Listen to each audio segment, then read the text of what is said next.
Good day, everyone. I'd like to start by saying thank you for joining us on this technical topic webinar today. Can everyone please disable their notification by simply going to my settings, the clock symbol in the bottom right-hand corner of the screen. Go to my notification settings and untick all the boxes as depicted on the screen. Thank you. The technical topic webinar today is Basics of Process Control and Loop Tuning, presented by Dr. Steve Mackay, EIT founder and Dean of Engineering.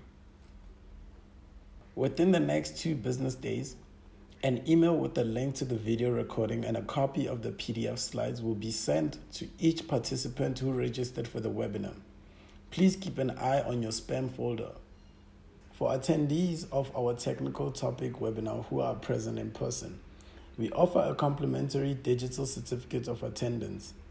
At the conclusion of this session, a link and a QR code will be supplied that will take you to a brief form that you must fill out in order to obtain one. When everything is finalized, we will mail your certificate to you within the next 4 business days. Thank you. If you are new to our webinars, here is some information about EIT. We are among the few engineering-specific institutions in the entire globe. Currently, we provide a variety of industry-focused courses, mostly in the fields of civil, mechanical, electrical, and industrial automation engineering.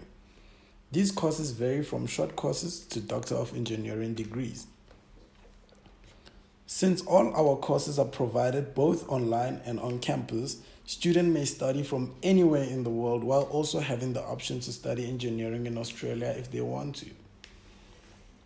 The Australian government recognizes and accredits all of our vocational programs and higher education degrees, but also offer a number of courses that are specifically recognized under the one of the 3 international ARCODs, Sydney, Dublin, and Washington. Thank you. I will now leave everything to Dr. Steve Mackay to take you guys through this lovely presentation. Thank you. Enjoy. Thank you, Mr. Molepi Manaka. It's a privilege to be here, and I'm very excited to talk about my experiences with tuning of loops.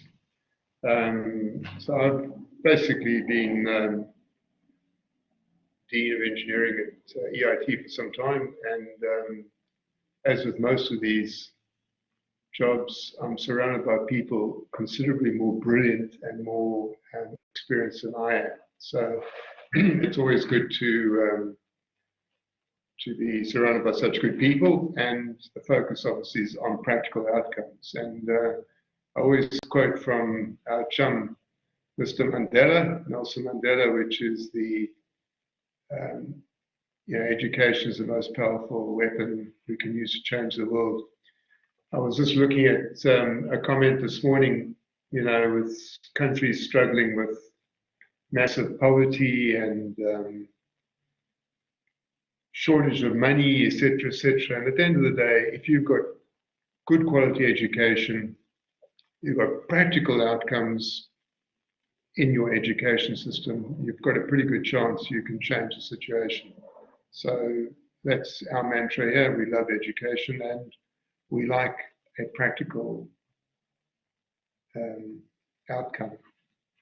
So I'm going to talk about a topic which is quite close to my heart, tuning loops, and it's going to be a quick introduction to process control. It's a topic which is spoken about at length. I want to talk about tuning, cascade loops, dead time issues, and conclusion. Now, obviously, in 35 minutes, it's impossible to compress 4 days or 10 years into 35 minutes, but I'm just going to pull on the key points. So hopefully at the end of the day, you have a pretty good appreciation.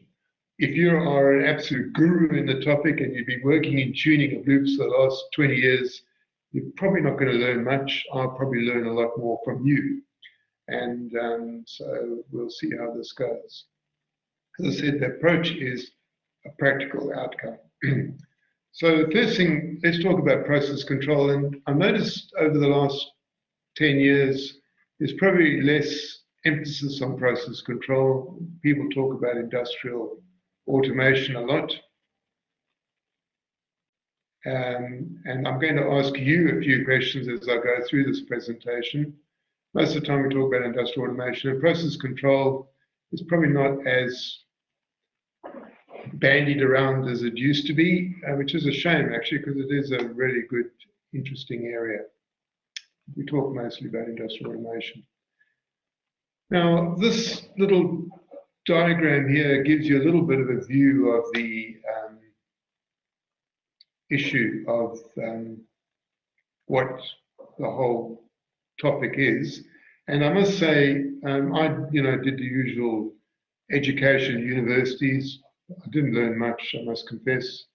It was a bit disappointing, but on this topic of process control. And I've learned everything I know about process control from an incredible engineer who actually put these slides together, actually, and I still use them 25 years later. Because the key points are as valid 20 years ago, 30 years ago as they are today. So essentially, it's a signal conditioning problem, basically, a signal processing problem and a conditioning problem. And what you've got is a process here, and this is what we're trying to control. And this could be some plant, could be a conveyor belt, it could be a complete process. And this has obviously got a few disturbances coming in.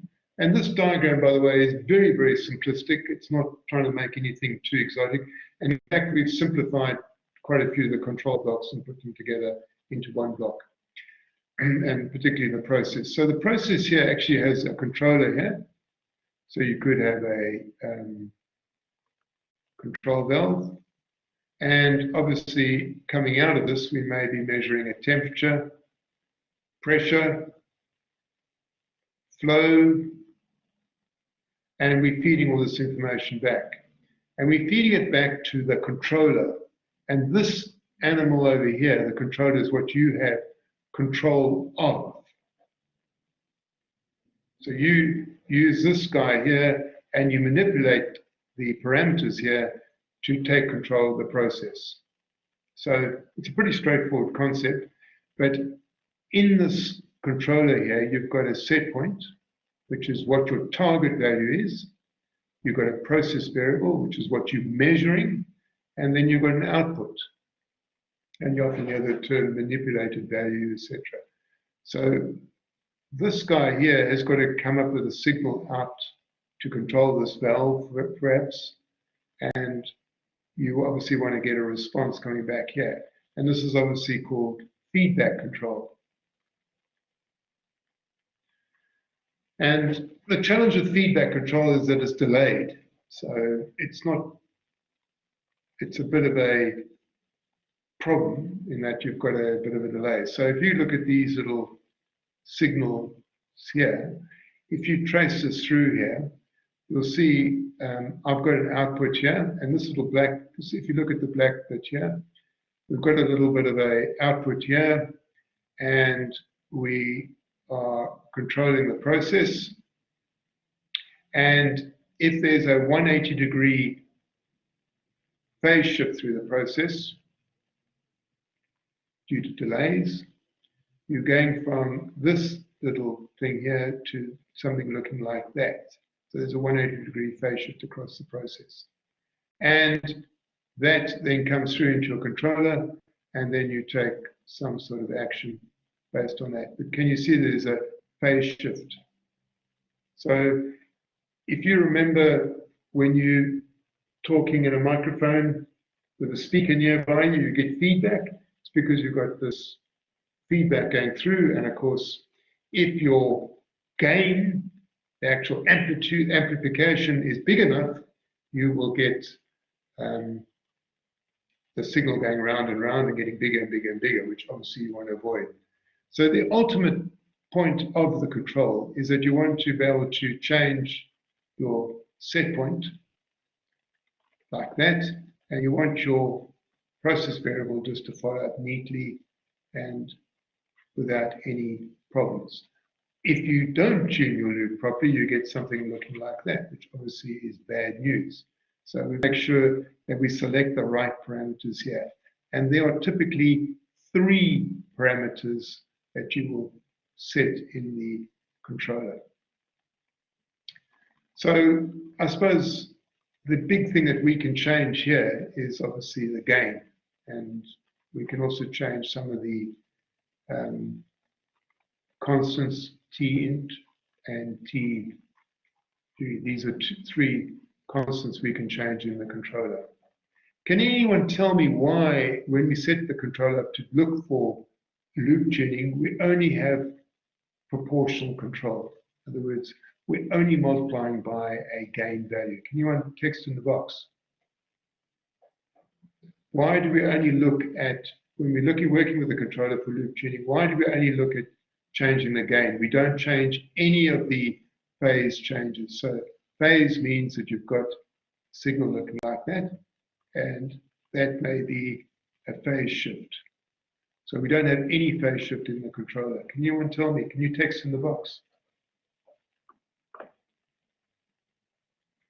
It's a faster response. Yep, Darren, thank you very much. Yeah, thanks very much, Chris. Absolutely right. So basically, when you are tuning your loop, as my colleagues say here, we are trying to work out the optimum values of our T int and TDR, and I'll talk about those in a tick. But basically, those are called integral time constant and derivative time constant, relating to derivative control, integral control, and just simple proportional control. So what we want to do with our controller is, before we do anything to the process, we want to just use changing gain, which is a multiplying factor. That means we're not going to impact on the waveform at all. That means we don't add any strange phase shifts into this control that we're doing here. Variable response, yeah, thanks. And if we, as we increase our value of gain, of course, we will eventually get unstable, because, of course, the gain value going around here will be greater than 1. And when your gain value of the signal going around this loop gets to more than 1, of course, you will get potential instability. And instability means something looking like that, which obviously you want to avoid. Or even worse than that, it gets bigger and bigger. So these are all little changes with the loop that we've got to do. So we want to look at our controller and look for the best control parameters. So the thing about the tuning, what we're trying to achieve is, if you look at this diagram here, you've got a time on this axis here, and then you've got sort of process variable here. So this guy over here, this animal here, is the process variable, which could be a temperature or flow. So as you can see, it goes like that. And then, of course, it settles down. And then, of course, this is our set point. This is our target value. So we've gone from a target value of 10, for example, to 30. So as Will says, absolutely, yeah. Good morning, Jeffrey. Hello, happy days. And so basically what we want to try and do is we want to try and avoid the overshoot. And we want to try and get our process variable just to creep up nice and slowly and hit the set point perfectly. So here we've got a bit of overshoot, which is not a bad thing. It basically means that the quicker the response, the more likely you're going to have overshoot. So you've got to trade off the speed of response. And obviously, when you make a change to your process, your set point, you want to see the process variable get up to that point immediately, as quickly as possible. But of course, you've got to make sure that you do that without making the process unstable. So that's one of the reasons for saying we want to minimize this blue area here. So we want to keep that as small as possible. That's really, really important. So that's one of the first objectives of tuning a loop. So with your controller sitting here, going into this process and feeding back here, we want to try and keep the set point going. We're feeding into this, and the process variable, we want to try and keep this area as small as possible. Good morning from Malawi.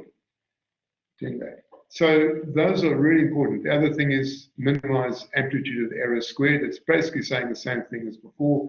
Basically, we just trying to say we want to try and keep this area as small as possible. And amplitude squared means we can get rid of any negative negative additions.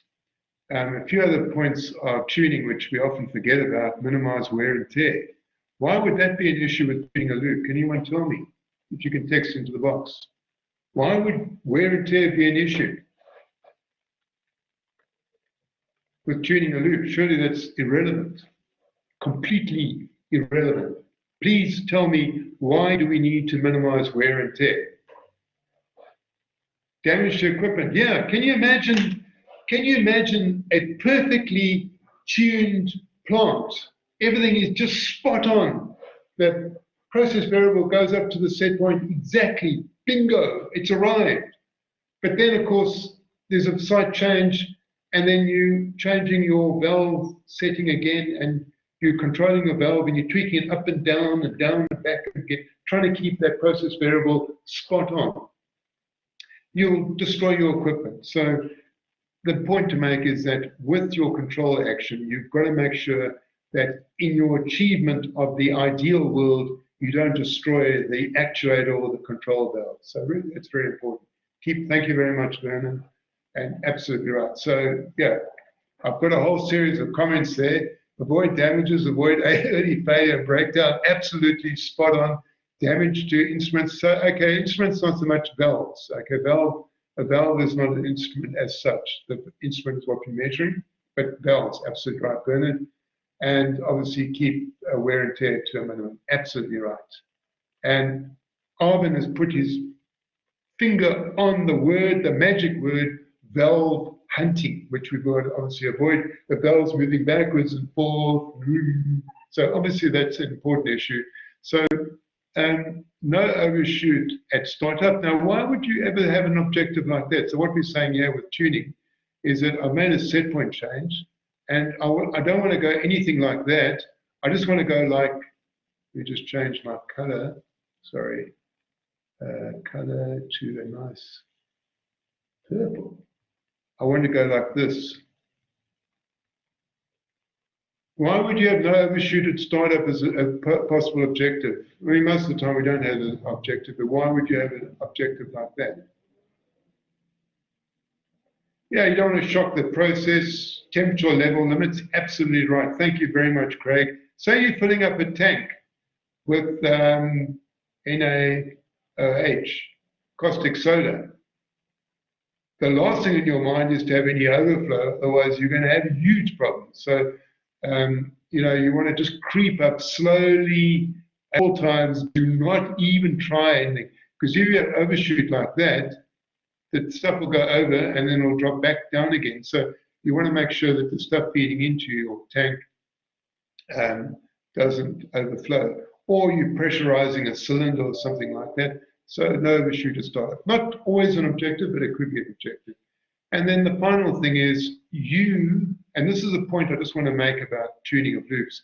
You as the process operator know more about the plant than anyone else, including me.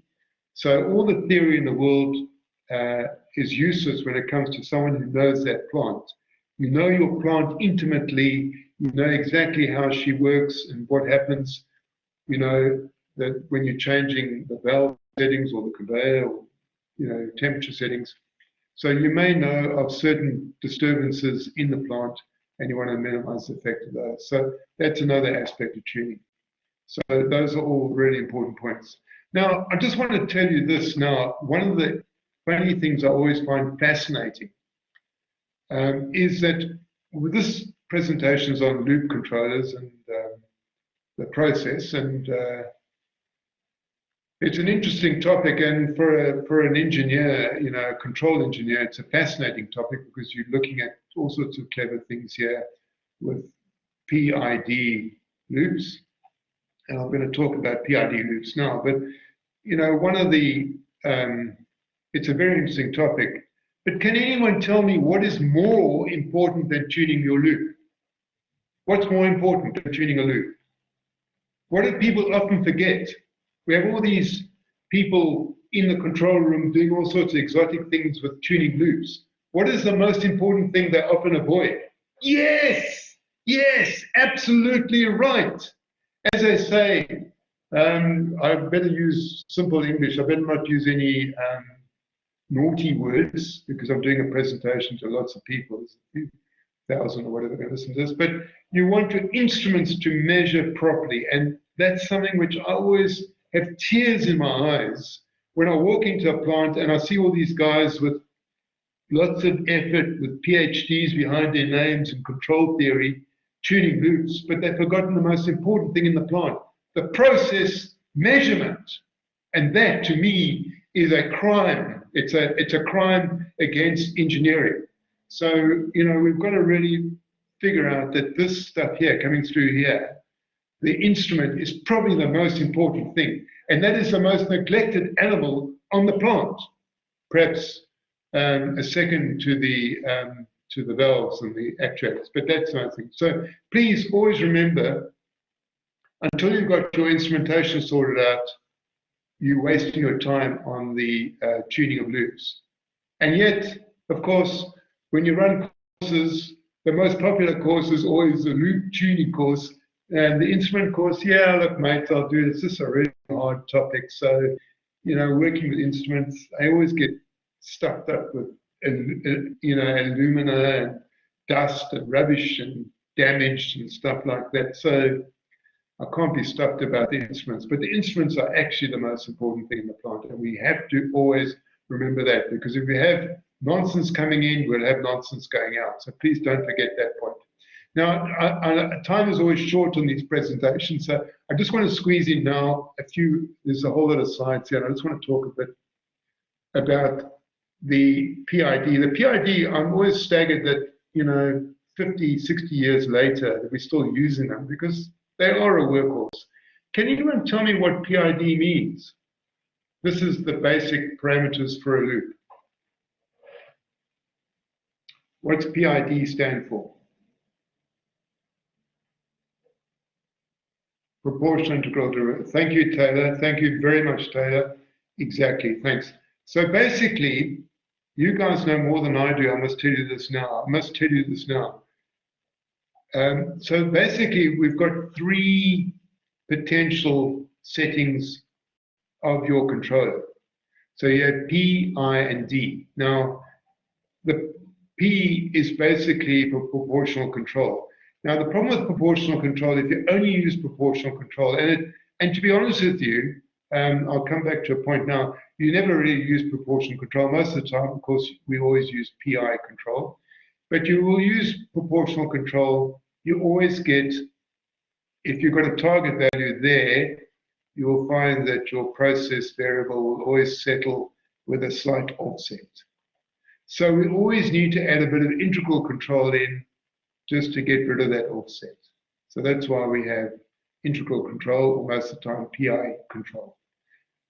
Now, a lot of people say, well, you never use proportional control. Well, I can probably tell you now, when I started off in my career, I was working in Kalgoorlie on a gold processing plant. I mean, I must tell you, the conditions were horrific, and, you know, very nasty things happening 40 years ago on this plant. But it was a gold processing plant, and I always remember trying to tune a loop. I got all the instruments set up, and I was trying to tune the PI loop for a level for a tank. And an old electrician walked past me and said, mate, don't waste your time on tuning the I, it doesn't matter.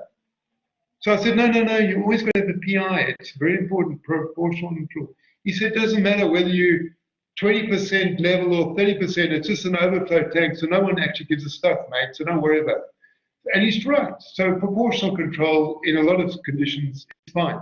Doesn't make any difference. Integral control is fine, but proportional control is fine when you're not really looking for a spot-on target. And you do get situations like that. But most of the time we use PI control, which means we use integral control. And it's beyond the scope of this sort of presentation here, but basically the integral control takes the error between the set point and adds it up and produces enough control action here to get rid of it. So basically your PV matches up with your set point. So that's why we have integral control. Now, why on earth do we have derivative control then? What is that used for? Why would you ever bother about derivative control? And as I said, if you're trying to use derivative control on a lot of loops, you're wasting your time because you don't need it. But where do you use derivative control? Yes, thank you very much, Stacy. Thank you very much. You deserve a gold star. Thank you, Stacy. High dead time. So basically, if you've got a loop, and can anyone give me an example of a loop where you use derivative control, a physical measurement device? What is it to do with? pH control? Yep, you could. Thanks, Mike. Yeah, thanks, Shadrach. Temperature control is probably the number one, and I'll come back to temperature control when we talk about cascade control. So we would use derivative control there because the derivative control basically shifts the phase and it actually helps us speed things up, speeds up our response. So basically integral control, if you can remember back to your electrical theory, adds a 90-degree phase lag into the system. So that slows things down, and derivative control puts a 90-degree phase lead in. So basically it's like capacitor versus an inductor in electrical theory, but let's not go down that route. We'll just talk about it as a 90-degree phase lag. So the phase lag always introduces a bit of instability. So PI control, you do add a bit of instability into your overall process loop. So derivative control does speed things up. It cancels out the phase lag from integral control. Yeah, tank level with large capacity. I've got some brilliant suggestions there. Sound control. I haven't heard of that, Lamidi. Sound controller, brilliant. Thank you for that. I've just learned something. Tank level with large capacity, yep. And then, of course, there's a whole heap of people saying temperature. Yep, absolutely right. Thanks. Emergency shutdown of valves. Okay, that's fair enough. PID. Okay, so with the loop controllers, we've got this situation here. And as I said, we're now wanting to work out what the PID parameters, and we're looking for the gain. So once again, we put the gain in here, and as we said, when you're tuning a loop, you don't put in any derivative or integral control. And these constants are gain, you're putting in integral, Tn for integral control, and TDR for derivative control.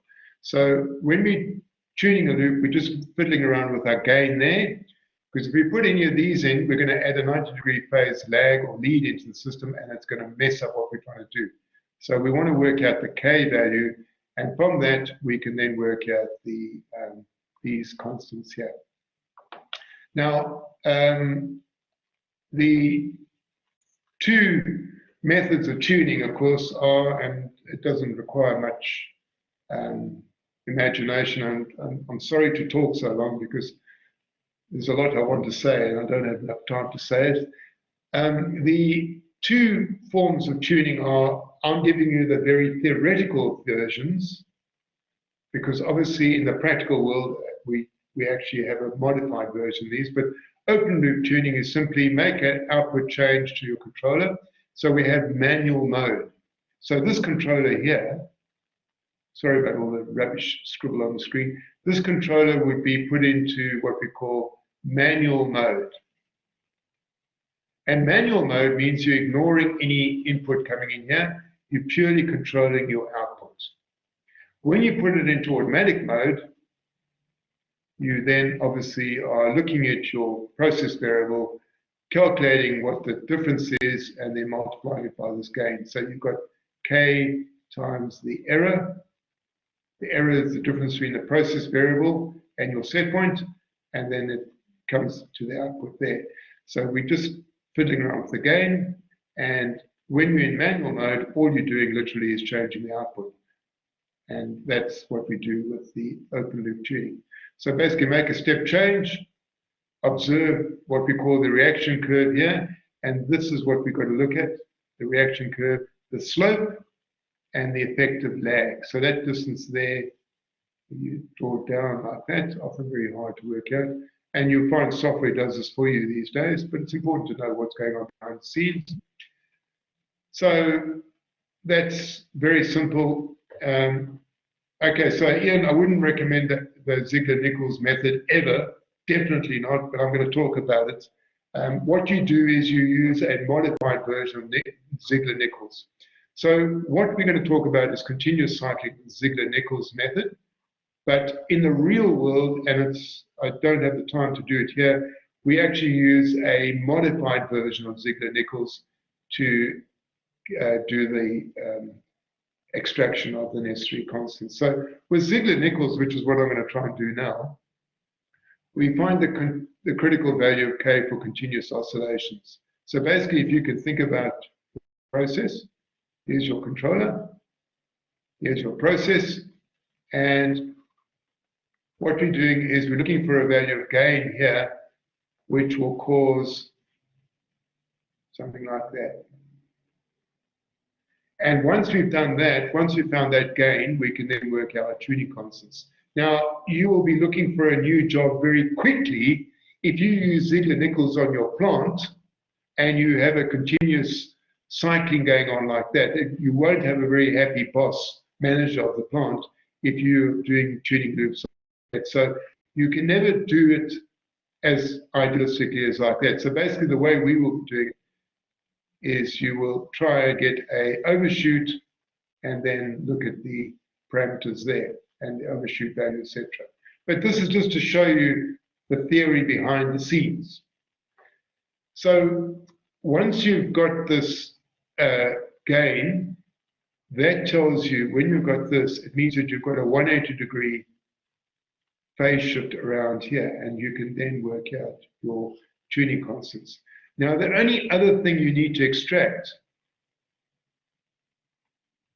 from this is your gain value, which is your controller, plus you need to look at your period.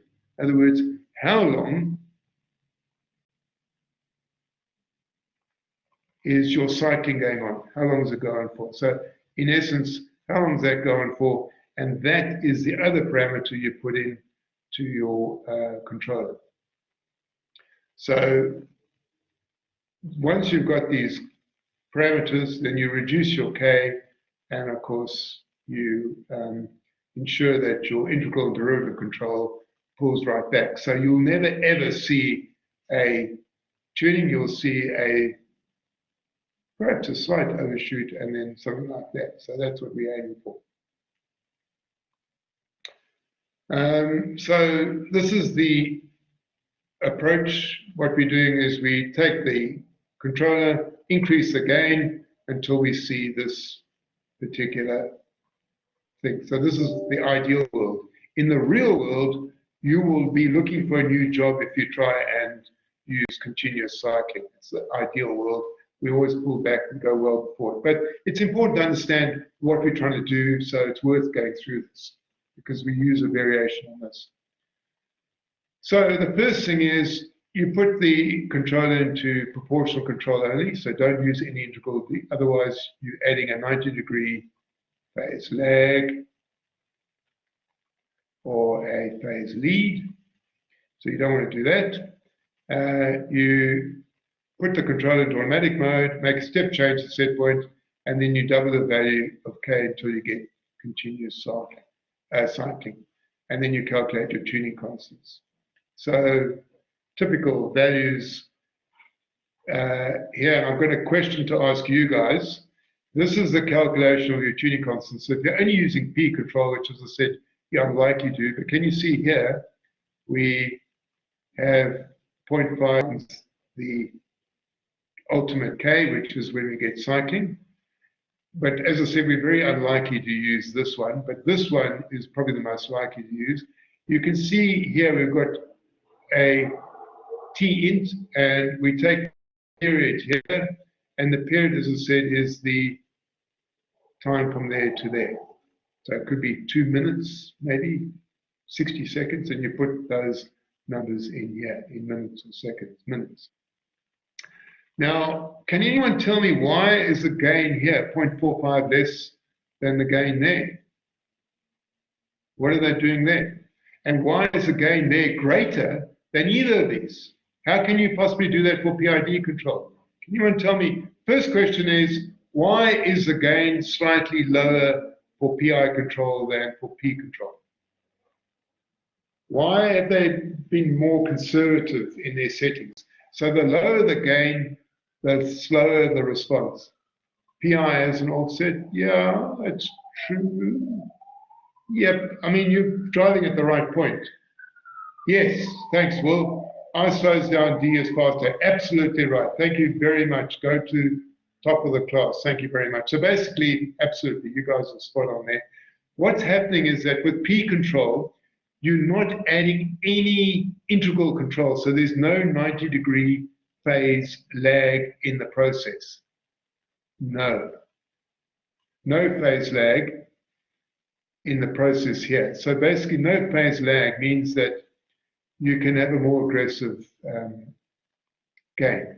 But here, because you've got a phase lag and introduced in here, so you're pushing the system more to the instability region, so you need to pull back on your gain.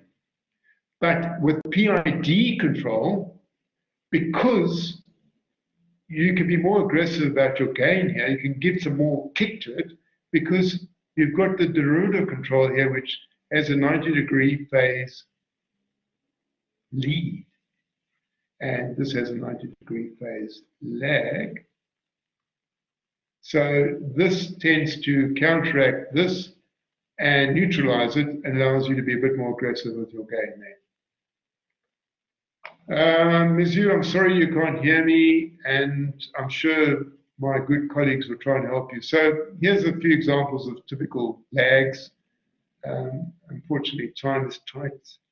First order lags. I'm not going to talk too much about that cascade control. What I want to do, just if I can just take 1 second, I know I'm running out of time, and Malefi, Mr. Malefi, how's the time doing? Are we still okay? We're still good so far. We're still good. We're still good. Sorry, I'm sorry to overshoot on the time of it, but I just want to share my application. Hopefully it's still there. Okay. Can you all see this? I just want to talk a bit about a controller. Oh, lovely. Hang on. Okay, let me just go back. Sorry, just stop sharing. Okay, let me share again. Can you all see this? Can you all see this? Can you all see this controller? Mr. Malefi, can you see it? We can all see Or have it. I lost you? Yes. Can you see it, Malefi? Yes, Dr. Steve, I can see it perfectly. Excellent. Thank you very much. Sorry, yeah. No Sorry problem. to distract you guys. I thought I'd be very clever. And because we've got lots of cybersecurity threats on our labs here, I have to log in through my phone. Can you believe it? But because the IT guys are paranoid that we'll get hacked. So this is one of our labs, and I just want to quickly, as I said, I just want to quickly show you, this is a typical controller here. And what the controller does, it's controlling a process with some lag in it, 180-degree lag. As I said, it's got lots of, I cannot see the controller. I'm sorry, Samuel, just wait a bit, you will see it. Everyone else can see it. If you can't see it, don't worry, just wait a few minutes, it will come back. Okay, it's unfortunately, I'm being a little bit ambitious here, but this is one of our controllers' loops. Now, this controller actually has, let me just try and get into it. Yeah, here we are. There's a bit of a delay here, but you can see the controller. Let me just try and get here. So what I've got to do here is, now, if you look here,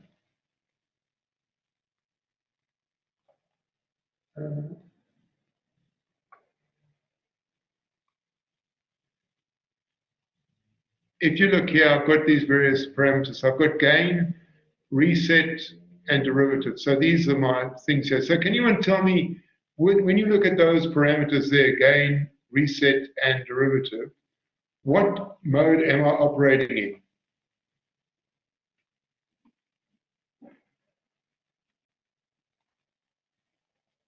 Yeah, unfortunately, it's just basically proportional control, okay? Because basically I've made the gain, the reset value as high as possible, minutes per repeat. 100 is probably the maximum. So that's 100 is the maximum.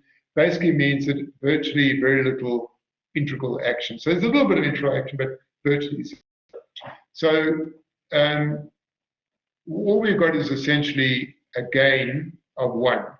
Now, obviously, when I put this into automatic mode, they say, look, just make a step integral. But if you see I make a small change to my process variable, my set point, you'll see the set point's gone up a little bit. And the set point's gone up, and you can see these, it's in automatic mode, so there's not much movement of the process variable. So what I want to say to you is that when we increase the gain value, say we make it 3, you will see there's a bit more instability in the system. So basically when I make a change here, you can see immediately the process variable jumps. But in fact, it then sort of stabilizes out again. So really what we're going to do for proper Ziegler-Nichols tuning is we want to increase the gain to something like 6.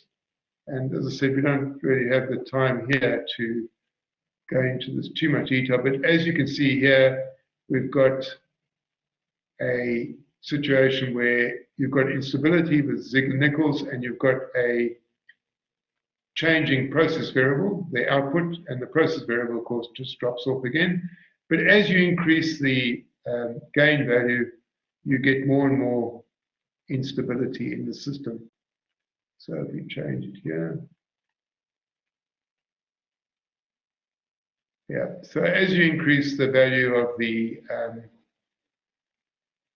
gain, you will get more and more instability in the system, and eventually you will obviously find that you'll get the constants that you want. Now you may say, well, what on earth is the period that we're looking for here? If you look at this here, the period would be, pause. If you look at this here, the period is actually going to be can anyone tell me, if you look at that there now, what would the period be? I'm sorry, I'm just going to get this up a bit. I can't get it up high enough. But if you said this is a minute per thing, and you work from this point here right across to there, and you get the total period, and that would be used in the tuning constants. So, you know, obviously these are all parts of the tuning process run again. And what we're trying to do is work out the ideal parameters there. And as I said, I've got those tuning constants, you put those in, but you can see that we would, obviously when you're tuning, you're not going to be ending up with an 8, you're going to end up with something like 4. And then obviously from the period that you've got there, you'll put in your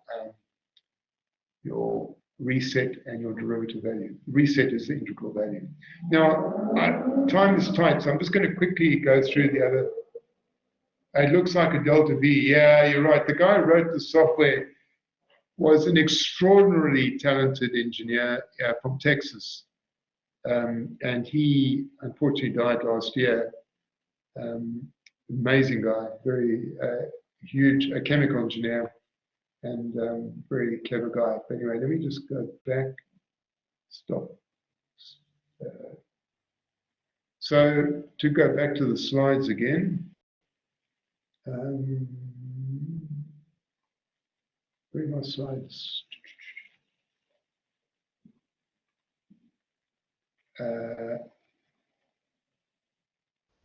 I just fixed it for you, sir. Can you just click them on again? Sorry, Malefi, I've lost them. I got so involved with software. Can you put them back up again? Yes, definitely.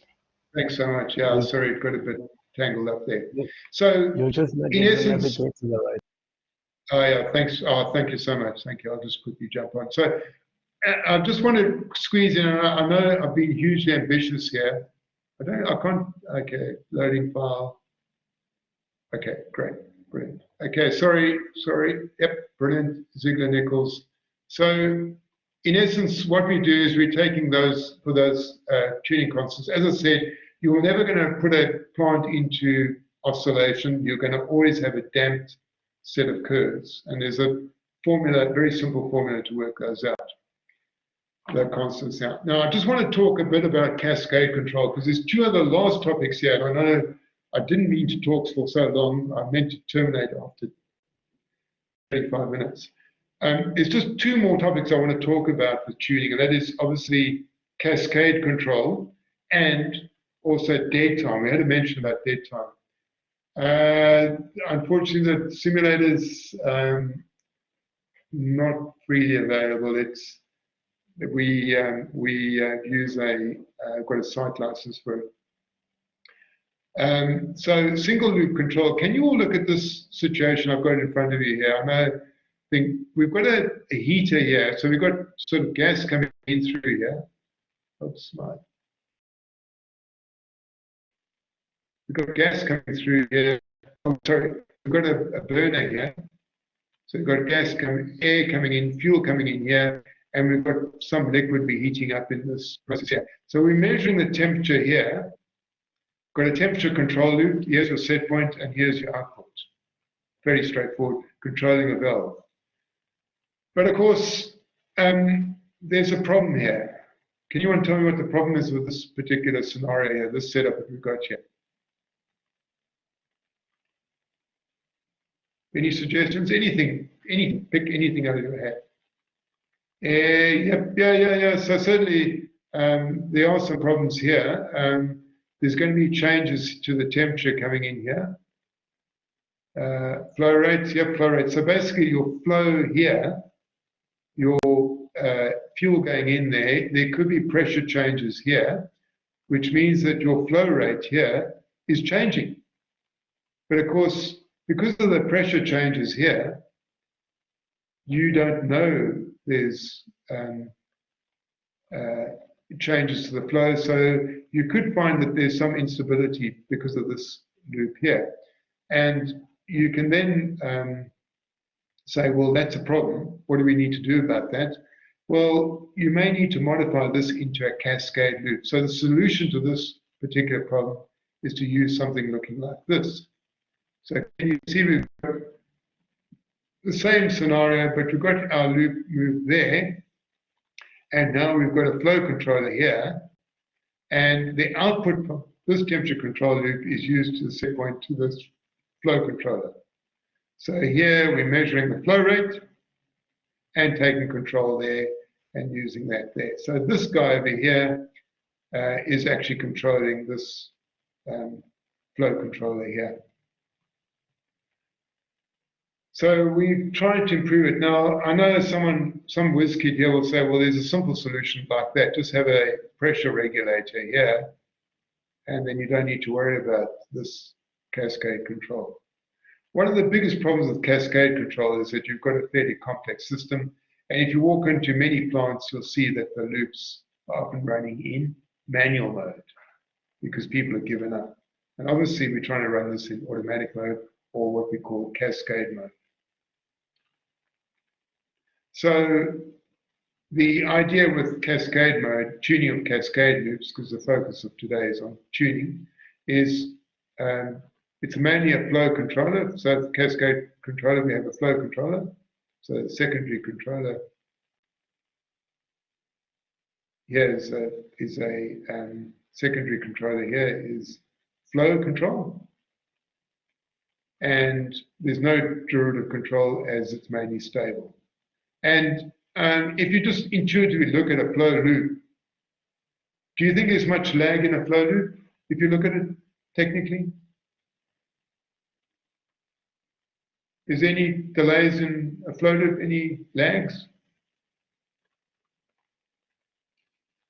No, there's no lags. There's no lags. Basically, Flow is very fast. Thanks, Stacey. Absolutely right. So basically, once you see a change here, you know, once you make a change to your valve, oops, sorry.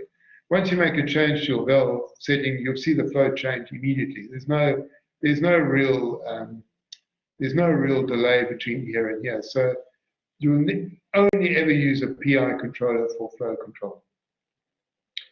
So very stable, unlikely to ever go into instability. And obviously some of the simulations, if you see a simulation with flow controller going into unstable, it's probably a theoretical one, it's not a practical one. So the primary controller is basically the temperature control, and you stabilize the loop by reducing the K and obviously ensuring that you have I and D, and make sure your control still gives a phase lead. So basically these are with temperature loops. So, and your gain for your secondary control of the flow is less than 1, very small.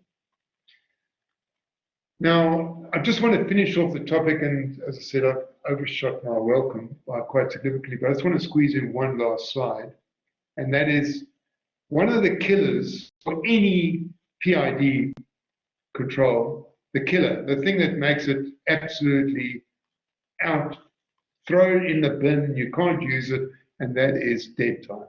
So dead time is when you make a change and you don't get a response. You change, you're standing in the shower, the water's pouring on top of you, it's freezing cold because it's the middle of winter in Perth, so you immediately change the hot water on, and you say, hey, where's the hot water? There's no hot water. So you keep ramping up the hot water, no response, no response, no response. All of a sudden, huge amount of hot water, so then you ramp it back down again. So process dead time is a killer, and if it's significant, you may find that PID control is dead in the water. And then you need to use a model-based approach. So we say 20% of total time for PB to settle to its new value after the last set point change. Then you need to think. So here's an example of a lot of dead time. And often it's to do with the process engineer. They haven't designed the system properly. So here you've got all of the materials. Here's the controller to control the feed onto the conveyor belt. And your mass meter to measure is downstream, so the core is going that way. And there's a long conveyor length. So if we put that thing over here, the weightometer over there, not much of a problem. But for technical reasons, maybe they put the weightometer further downstream. So there's a delay between the measurement here and taking action. So there's a lot of delay, excessive dead time. So you may find it's so significant, or loss of weight feeder, yep, or a heat exchanger, yep. So really you may, so it's not possible to use PID control here. And then you would use what we call a model-based approach. And the one that I've always used, well, a variation of it is called a Smith predictor. And a Smith predictor is nothing more than getting a model of the process. So you get a model of the process and you trick your PID controller into thinking it's getting a quicker response than it actually isn't. So you get rid of the, use a Smith predictor to eliminate the lag. Eliminate the lag. But of course, if your model is poorly put together or doesn't work, well, you're going to get very bad control. So the model's got to be pretty spot on. So those are all sort of issues here. And obviously, as we had suggested earlier on by one of my colleagues, thank you very much, a solution is to detune your controller to have a slow response. So the controller responds very slowly. So, and obviously integral mode is, because it's adding a 90-degree lag in, is very sensitive to dead time. So watch out for that. Okay, I think that's really all from me. I just want to say thank you very much. So we've really gone through all the issues, and I'm so sorry to take so long over a very simple issue, but we've gone through all the different issues of control, PID control, and I've tried to go through some of the issues with cascade, and then obviously talk a bit about excessive dead time. So thank you very, very much for listening to me. I want to hand the mic, as it were, over to Mr. Malethi. Over to you, my friend. Thank you very much. Thank you very much, Dr. Steve, for that lovely presentation. You kept everybody on their toes. Thank you very much. And thank you, everybody, for attending and giving Dr. Steve a chance to explain process controlling and tuning controllers. You know, it was a lovely presentation. And for those that are still interested in process controlling and tuning controllers, we have a range of courses you can learn. And as you can see, I'll send the link on the chat box. And please browse through all our courses, and you might find the courses that you're more interested in. But if you're more interested in process control and tuning controls, you can see on the screen all the courses that we have in that topic.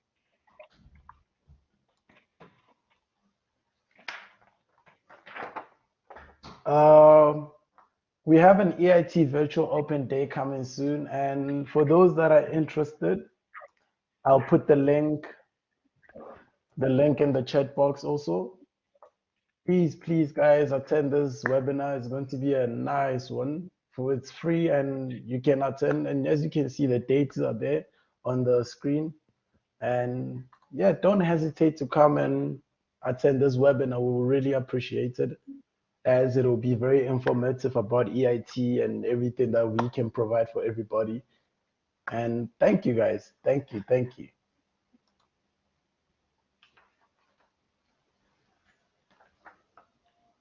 And thank you very much, Mr. Malethi, for choreographing this. Mr. Malethi, thank you so much for choreographing this. I really appreciate it, for your sorting out my slides. Thank you very much. Not a problem at all. Thank you very much. Certificates of attendance, guys. To receive your digital certificate of attendance for participating in this webinar, please fill out the form and serve a year or scan the QR code, as you can see on the screen. I'll still put the QR code on the chat box for everybody to see. And I'll leave the slide for 5 minutes so that you guys can sort out everything that you need, or scan the QR code or everything. Okay, for those that have questions for Dr. Steve, please do ask him all the questions that you need right now. And thank you very much, guys. I'll leave the floor to you again, to Dr. Steve. Thank you. Thank you very much, guys. Appreciate it very much.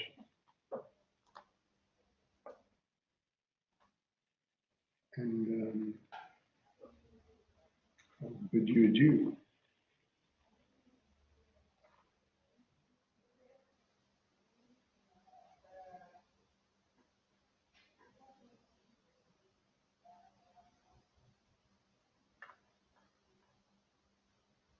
Yes, the recording will be provided to everybody.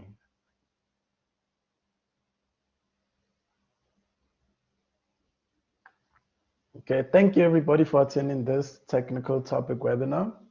If you still have any more questions, please email to our email address in the chat box, which I'll send just now shortly. And thank you guys for attending this webinar. We really appreciate it. And Dr. Steve, thank you for the wonderful presentation again. That was very informative and we really appreciate it.